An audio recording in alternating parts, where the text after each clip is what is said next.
जय हिंद फ्रेंड्स।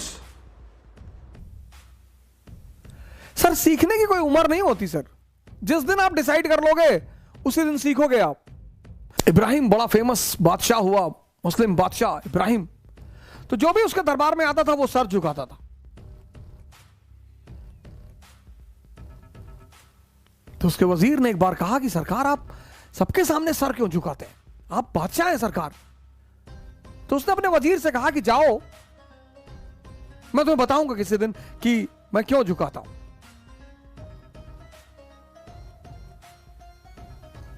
तो उसने एक दिन अपने वजीर को एक खोपड़ी दी, इंसानी खोपड़ी, कहा जाओ इसको बेच कर आओ। अरे वजीर ने कहा सरकार कैसी बातें कर रहे हो। कहा नहीं नहीं जाओ बेच कर आओ। वजीर पूरे साम्राज्य में घूमा, इंसानी खोपड़ी कौन खरीदे, जिसके पास गया भाई पागल कहेगा, खोपड़ी क्या करेंगे। खोपड़ी का हिंदुस्तान में एक ही वर्ग यूज करता है, उनको कपालिक बोलते हैं। वो खोपड़ी लटका कर चलते हैं। उसके पीछे भी एक आध्यात्मिक कारण है। सारा बवाल यहीं पे है, सारा बवाल का जड़ ये खोपड़ी है। इसीलिए तो पश्चिम एशिया में बीहेडिंग करते हैं कि समझाने की क्या जरूरत है यार, इसी को उड़ा दो, इसका सॉफ्टवेयर प्रॉब्लम है, सॉफ्टवेयर ही हटा दो। हिंदुस्तान में तो समझाने की कोशिश करते हैं ना कि भैया देखिए ऐसा नहीं है, भैया ऐसा, वो कहां समझने वाले हैं। इसीलिए इस देश पे जब जब बदमाशों ने शासन किया, बड़ा प्यारा शासन किया। इस देश पे जब जब शरीफ लोग आए, मोहम्मद बिन तुगलक सज्जन आदमी है, बहुत परेशान किया उसको लोगों ने। डॉक्टर मनमोहन सिंह जब यहां के देश के राजा थे, लोग रोते थे कि कुछ बोलते ही नहीं है डॉक्टर मनमोहन सिंह। मनमोहन सिंह उनका नाम रख दिया, मोहन सिंह। क्या बोले तुमसे, इकोनॉमी के इतने बड़े स्कॉलर हैं, तुम जीडीपी का फुल फॉर्म नहीं जानते हो। वो जीडीपी पे बोलेंगे तो 10 दिन बोलेंगे, तो तुमसे बोलने का फायदा ही क्या है, तुम समझ ही नहीं पाओगे क्या बोल रहे हैं।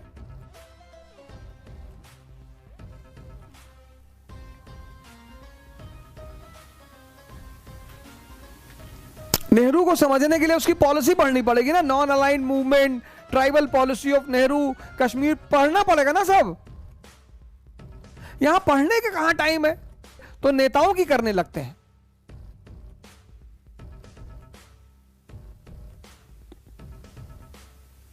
इस देश की जो नेशनल हॉबी है, नेशनल, वह किसी को किसी के बारे में बता दो, क्यों फलाने मास्टर हैं, अच्छा 2 वाइफ रखे हैं, गलत बात है, नैतिकता के खिलाफ है, ऐसा नहीं होना चाहिए। यहां हर आदमी नैतिकवान है और सब नंगे हैं, सब भिखमंगे हैं।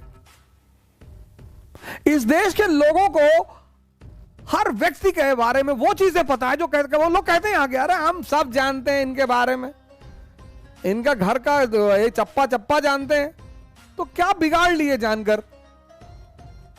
ये इस देश की नेशनल हॉबी है।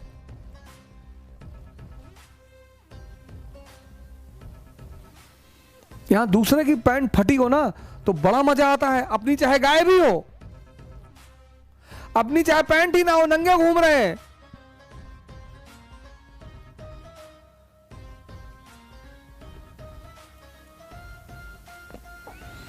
आसाराम बापू का नाम लेंगे, राम रहीम का नाम, सबका नाम लेंगे, सदगुरु का भी ले लो। अरे सदगुरु ने जमीन कब्जा कर रखी है वहां तमिलनाडु में, तुम्हारे चाचा खरीदे थे। नहीं हमारे चाचा की नहीं, तब कहां से पता है। ईशा क्रिया करा रहे हैं, हजारों लोगों को बाहर निकाला है डिप्रेशन से। पंडित रविशंकर सुदर्शन क्रिया करा रहे हैं, बाबा रामदेव हैं, ऐसे न जाने कितने संत हैं।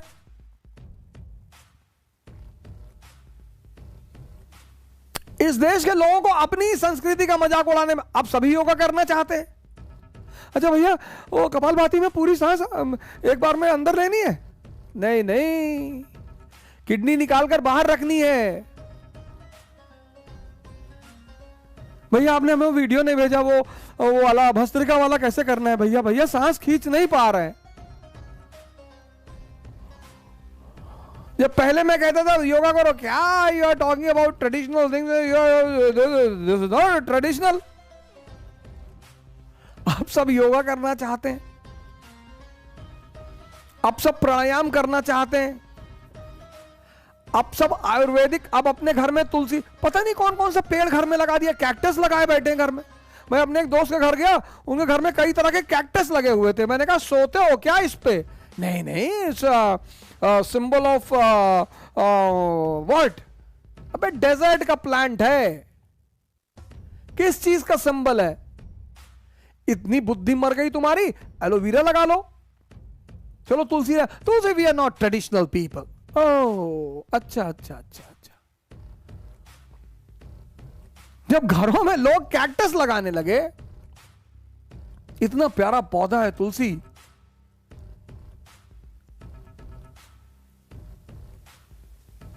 हर बीमारी से आदमी को बाहर कर दे। इस देश में न्यूटन के 3 सिद्धांत किसी को क्या समझ में आ गए? वो अपने आप को इसाक न्यूटन का चच्चा समझने लगता है। इस देश की अलग क्वालिटी है ना, थोड़ा सा इंग्लिश बोल लेना, और वो भी अमेरिकन एसेंट। यहां के लोगों को एसेंट चेंज करने में पता नहीं क्या मजा आता है। इंग्लिश जानना जरूरी है इस देश में। इस देश में बड़प्पन क्या है? अपनी देश की संस्कृति को गाली देना। Indian babas are thieves. अच्छा, Indian babas are thieves.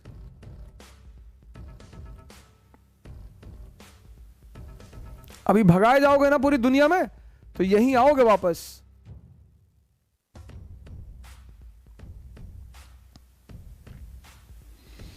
Add आता ना, जागो ग्राहक जागो, नहीं, जागो भारत जागो।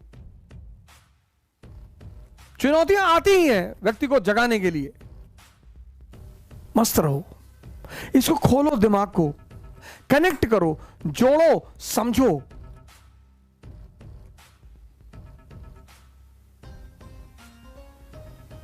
कोशिश करो, युद्ध करो। क्या बुराई करते हो किसी की? क्यों गाली देते हो किसी को? तुम किसी की बात से असहमत हो, अपना तर्क रखो, एविडेंस दो, गाली दे रहे हो।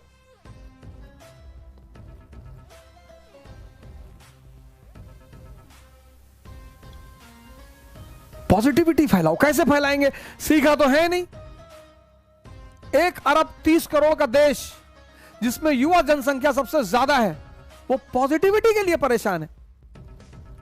लानत है ऐसे युवाओं पर। च्वांगसू बहुत बड़ा संत हुआ चाइना का। च्वांगसू, चाइना छोटे छोटे राज्यों में बटा हुआ था उस वक्त। तो एक राज्य दूसरे राज्य पर, च्वांगसू जिस राज्य में था वो छोटा सा राज्य था, तो उसके बगल वाला जो बड़ा राज्य था, बड़ा ताकतवर राज्य था, जो इसके राज्य का मित्र था, उसने पता नहीं किसी बात पे नाराजगी हुई और उस ताकतवर राज्य ने च्वांगसू के राज्य पर हमला कर दिया। अब राजा को तो पता था कि यार हम तो गए, छोटा सा राज्य। अब 1856 में झांसी रानी लक्ष्मीबाई कि हम क्यों इतना महिमा मंडन करते हैं, छोटा सा बिंदी भर का राज्य, बिंदी भर का, जिन अंग्रेजों की सत्ता पूरे भारत में स्थापित हो चुकी है, वो उनसे लड़ रही हैं। क्या हिम्मत रही होगी, क्या निश्चित तौर पर वो महिला उतार रही होगी। 1856-57 जब भारत पर, पूरा भारत पर लगभग कब्जा, पूरा भारत पर कब्जा, पंजाब 1848, 1765 बंगाल, 1799 मैसूर, 1817 मराठा, 1843 सिंध, 1848 पंजाब, 1856 अवध, पूरे भारत पर कब्जा। और वो छोटी सी झांसी की रानी लड़ रही है। वो दम है सर। ऐसे ही कुछ मसला था। एक झांसी जैसा स्टेट और एक ईस्ट इंडिया कंपनी जैसे स्टेट ने च्वांगसू के राज्य पर हमला कर दिया। च्वांगसू का जो राज्य का वजीर था, वो च्वांगसू से बड़ा प्रभावित रहता था, कभी कभी मिलने आता था कि सरकार, राजा महाराजा भी साधु संगत में कभी कभी बैठते हैं, थोड़ा सा आनंद लेते हैं। तो वजीर ने राजा से कहा कि यार यहां एक संत रहता है, मैं जब भी फंसता हूं ना, मैं उससे राय लेता हूं और आज तक राय गड़बड़ नहीं हुई। राजा ने कहा ले लो, अब तो मरना वैसे भी है, ले लो। वजीर आया च्वांगसू के पास, कहा यार ऐसी ऐसी बात है, अगला राज्य तो सुनने को तैयार नहीं, लड़ाई तो होगी और हम मरेंगे।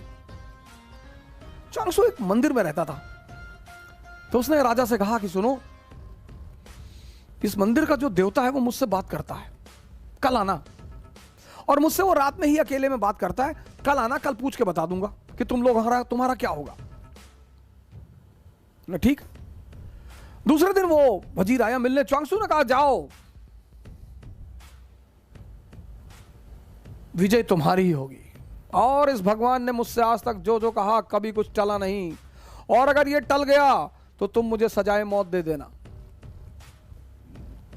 राजा खड़ा, सेनापति खड़ा, वजीर खड़ा कि अच्छा भगवान ने कहा? बोले भगवान ने कहा। ये सब आ गए ताव में। इन्होंने पड़ोसी राज्य पर हमला कर दिया, हरा दिया। सर ये होती पॉजिटिविटी की ताकत। सर पॉजिटिविटी में ताकत है। तो राजा जब जीत कर लौट रहा था तो राजा ने अपने वजीर से कहा कि चलो यार च्वांगसू को थैंक यू तो बोल दें, कुछ तोहफा तो दे दें। उस वजीर ने कहा हाँ हाँ बिल्कुल यार चलते हैं। गया ये सब गए मिलने के लिए, वजीर, सेनापति, राजा सब गए मिलने।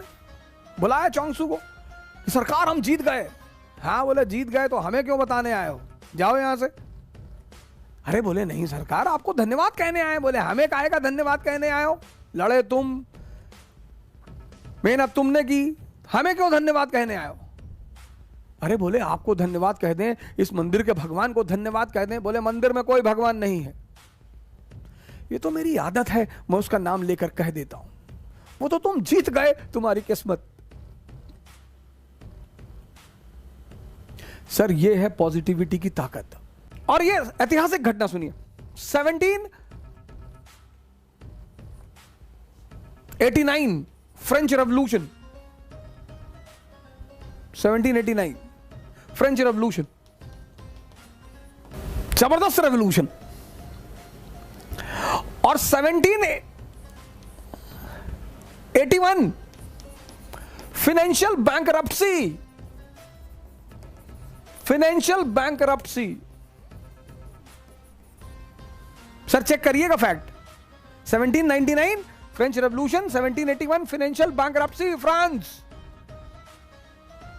सोचिए सर, फाइनेंशियल बैंकरप्सी, बिना पैसे के आप घर नहीं चला सकते, राष्ट्र कैसे चलाएंगे।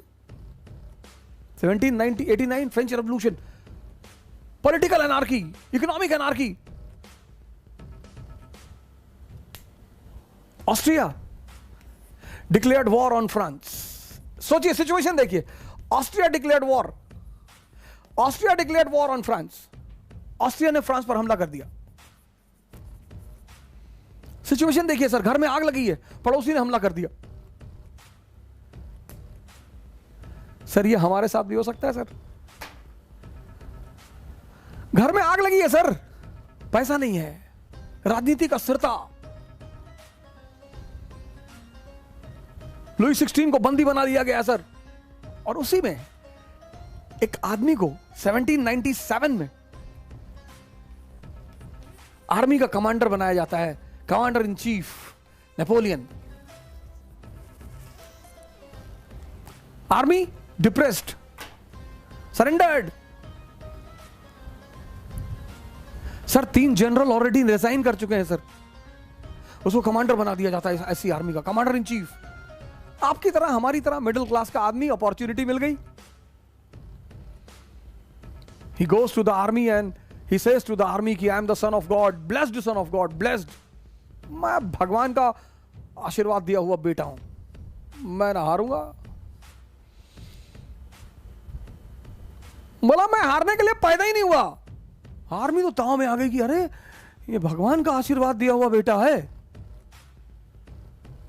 और फिर एक तो उसने हिम्मत दी अपनी सिपाहियों को, और सपना दिखाया। उसने कहा ये Gujarat, Italy, land of prosperity, wealth, आओ मेरे साथ, ले चलूं।